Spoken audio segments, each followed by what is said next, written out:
Hello friends, आज हम बात करेंगे डीएलएड फर्स्ट सेमेस्टर के बारे में। दोस्तों, आज का जो मेरा विषय है वह बाल विकास।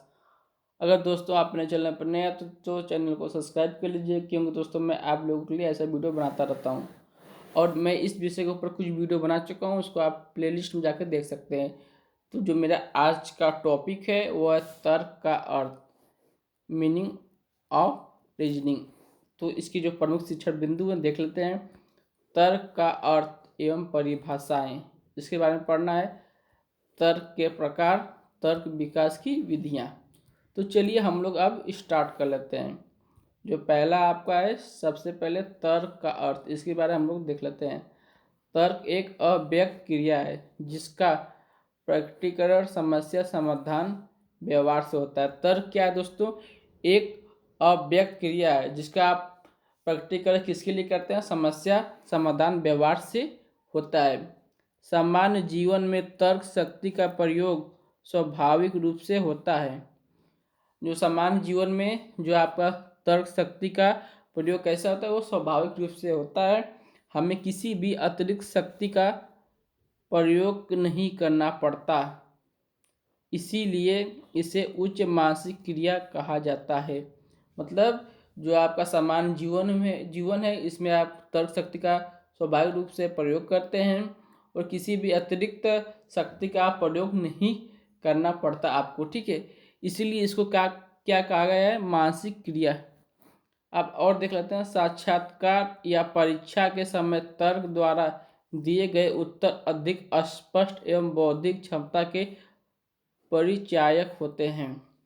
तो इसमें जो इंटरव्यू होता है साक्षात्कार के लिए या जो परीक्षाएं होती हैं, उस समय आप क्या करते हैं? अपने तर्क के अनुसार उस प्रश्न का आप उत्तर देते हैं जो अधिक स्पष्ट एवं बौद्धिक क्षमता के आपके परिचायक होते हैं। अतः तर्क वह प्रक्रिया है जो उपस्थित समस्या के लिए उपयुक्त हल प्रस्तुत करते हैं ताकि समस्या का हल शीघ्र प्राप्त हो जाए। तो जो इसमें एक लाइन में तर्क की जो परिभाषा होगी कि तर्क क्या है? तर्क वह एक प्रक्रिया है जो उसी समय जो उपस्थित समस्या के लिए उपयुक्त मतलब सबसे अच्छा हल प्रस्तुत करते हैं ताकि जो समस्या है वो समस्या शीघ्र जल्दी खत्म हो जाए या प्राप्त हो जाए, ठीक है। वही आपका दोस्तों तर्क का। अब हम लोग देख लेते हैं परिभाषाएं किसके दोस्तों? तर्क की। तो पहला क्या है? गैरेट के अनुसार मन में किसी उद्देश्य एवं लक्ष्य को रखकर क्रमानुसार चिंतन करना तर्क है या तर्क कहलाता है। मतलब गैरेट बोल रहे हैं कि मन में आप किसी भी उद्देश्य या लक्ष्य को रखकर जो क्रमानुसार चिंतन कर रहे हैं वही आपका तर्क कहलाता है।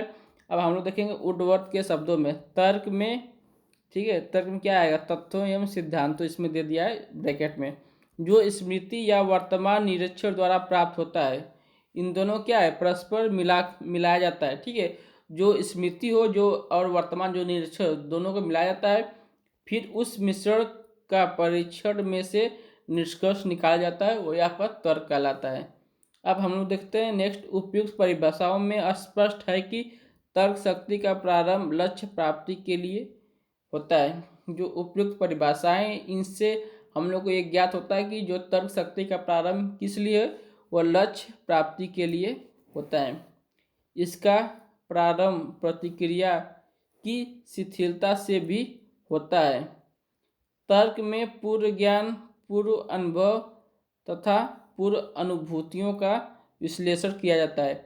इसमें बता रहा है कि तर्क में जो आप पूर्व ज्ञान, जो आपका पहले से जो ज्ञान है या जो इसके पहले जो आपका अनुभव है या आपका जो पूर्व अनुभूतियाँ, इन सब का क्या होता है? विश्लेषण किया जाता है।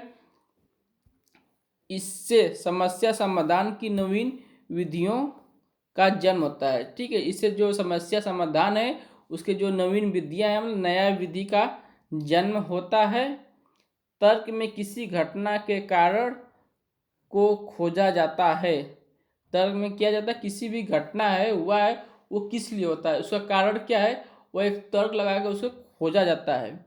इसमें सीखने की विभिन्न विधियां प्रयत्न एवं भूल, सूझ द्वारा, अनुकरण द्वारा, साक्ष्य द्वारा आदि का सहारा लिया जाता है, ठीक है। तर्क में किसका किसका दोस्तों? जो बहुत सारी विधियां हैं, प्रयत्न एवं भूल है, या सूझ द्वारा, या अनुकरण द्वारा, या साहचर्य द्वारा जो नियम है, इन सब का सहारा लिया जाता है। ये विधियां क्रमवार प्रयोग की जाती हैं, अतः जब तक समस्या है तर्क का प्रयोग होता रहेगा। तो ये सब जब एक व्यक्ति के अंदर समस्या बना रहेगा तब तक वो तर्क का प्रयोग करता रहेगा। जब उसका समस्या समाधान हो जाएगा तब वहाँ पर उसका तर्क खत्म हो जाएगा। अब तर्क के प्रकार। तर्क को मुख्यतः दो भागों में विभक्त किया जा सकता है, जिसका वर्णन निम्नलिखित है। पहला है आगमन तर्क, दूसरा है निगमन तर्क। चलिए हम लोग देख लेते हैं। पहला आगमन तर्क। इस तर्क में व्यक्ति अपने अनुभवों या अपने द्वारा संकलित तथ्यों के आधार पर किसी समस्या, नियम या सिद्धांत का निरूपण करता है। जो आगमन तर्क है, इस तर्क के द्वारा कोई भी व्यक्ति वो अपने अनुभव हो गया या उसके द्वारा जो संकलित तथ्य हैं उसी के आधार पर सामान्य नियम या सिद्धांत का वो निरूपण करता है। इसमें वह 3 स्तरों से होकर गुजरता है। इसमें कितना दोस्तों, वह 3 स्तर से होकर गुजरता है। पहला कौन सा आपका आएगा, निरीक्षण। दूसरा आपका आएगा परीक्षण, और आपका जो लास्ट तीसरा आएगा वो सामान्यीकरण। तो जैसे में हम देखेंगे तो ये चीज़ें स्पष्ट हो जाएंगी। जब माँ घर लौटने पर बच्चे को रोता हुआ पाती है तब वह उससे रोने के कारणों की खोज करके इस निष्कर्ष पर पहुँचती है कि वह भूख के कारण रो रहा है। ठीक है। एक जब माँ है, जब बाजार से अपने घर लौटती है तो अपने बच्चों को क्या रोता हुआ पाती है, तब वो उस रोने का कारण खोजती है या उस निष्कर्ष पर पहुंचती है कि बच्चा भूखा रहा होगा। ठीक है, इसी कारण वो रो रहा होगा। इस प्रकार इस विधि में हम अस्पष्ट सत्य से सामान्य सत्य की ओर अग्रसर होते हैं। कौन सी विधि से, आगमन विधि से, आगमन तर्क से। अब सेकेंड है निगमन तर्क। इस तर्क में व्यक्ति दूसरों के अनुभवों, विश्वासों या सिद्धांतों का प्रयोग करके सत्य का परीक्षण करता है।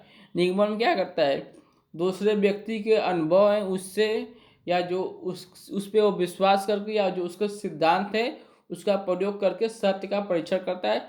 जैसे देखिए, माँ को इस सिद्धांत में विश्वास है कि वह बच्चे को रोता देखकर तुरंत इस निष्कर्ष पर पहुंच जाती है कि उसे भूख लगी होगी और इसलिए उसे दूध पिला देती है।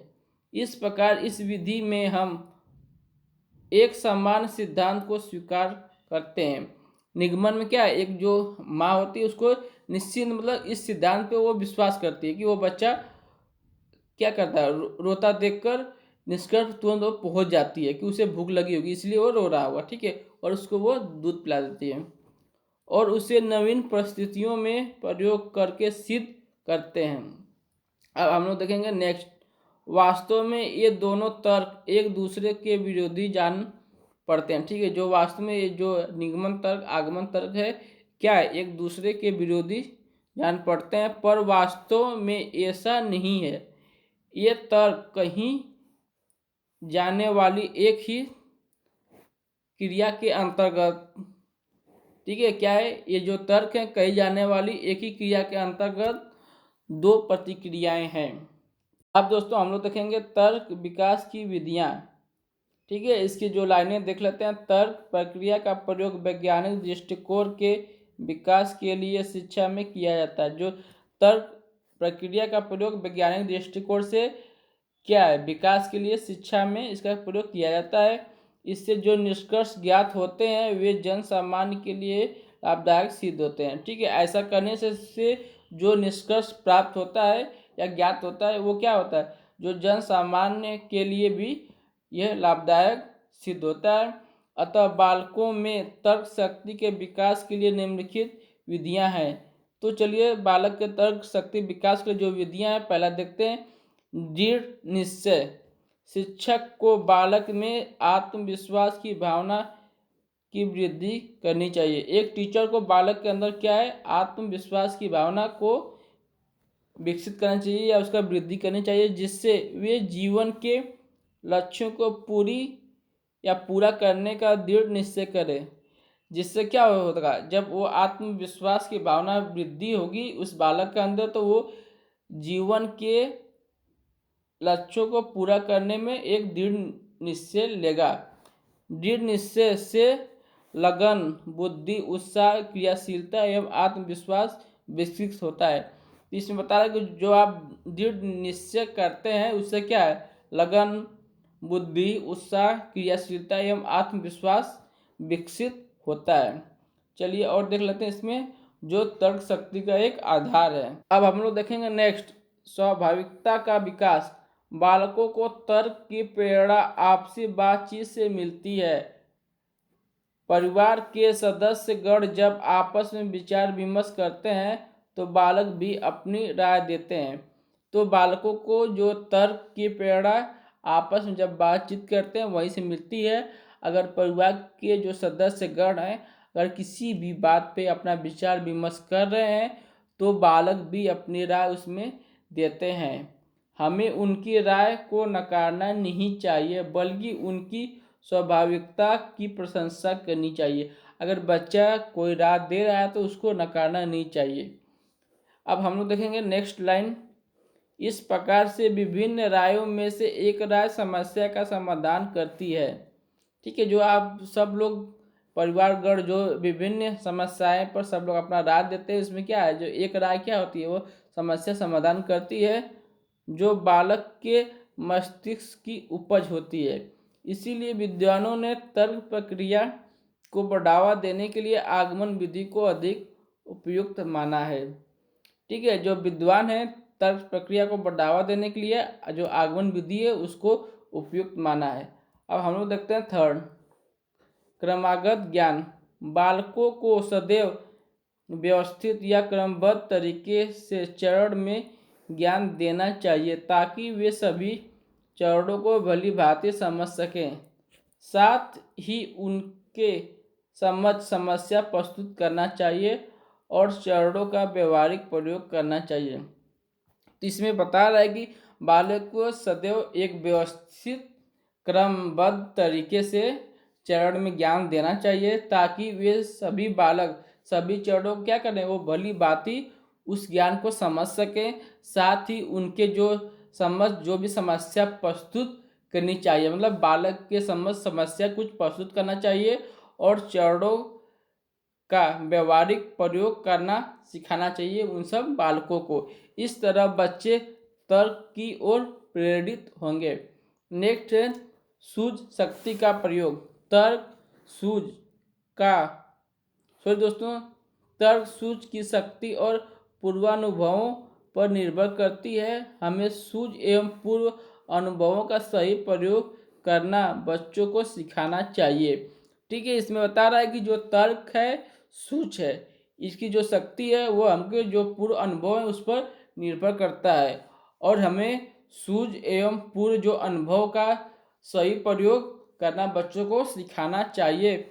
जब बच्चे किसी समस्या का समाधान पूर्व ज्ञान के द्वारा नहीं कर पाते हैं, मतलब जब बच्चे क्या होते हैं किसी भी समस्या का समाधान जो उनके पास पूर्व ज्ञान है उसके द्वारा वो नहीं कर पाते हैं तो वे सूझ शक्ति का प्रयोग करेंगे। ठीक है, बच्चे किसका दोस्तों, वो सूझ शक्ति का प्रयोग करेंगे। इस प्रकार स्वयं के मानसिक चिंतन द्वारा समस्या समाधान किया जा सकता है। ठीक है, इस प्रकार क्या कर सकते हैं, वो स्वयं एक मानसिक चिंतन द्वारा उस समस्या को या उसका जो समाधान है वो कर सकता है जो सूझ का परिणाम होता है। तो दोस्तों ये वीडियो यहीं पे कंप्लीट होता है। आपको मेरा वीडियो कैसा लगा कमेंट करके जरूर बताइएगा। चैनल पर नया चैनल को लाइक कर दीजिएगा और चैनल को सब्सक्राइब कर दीजिएगा। धन्यवाद।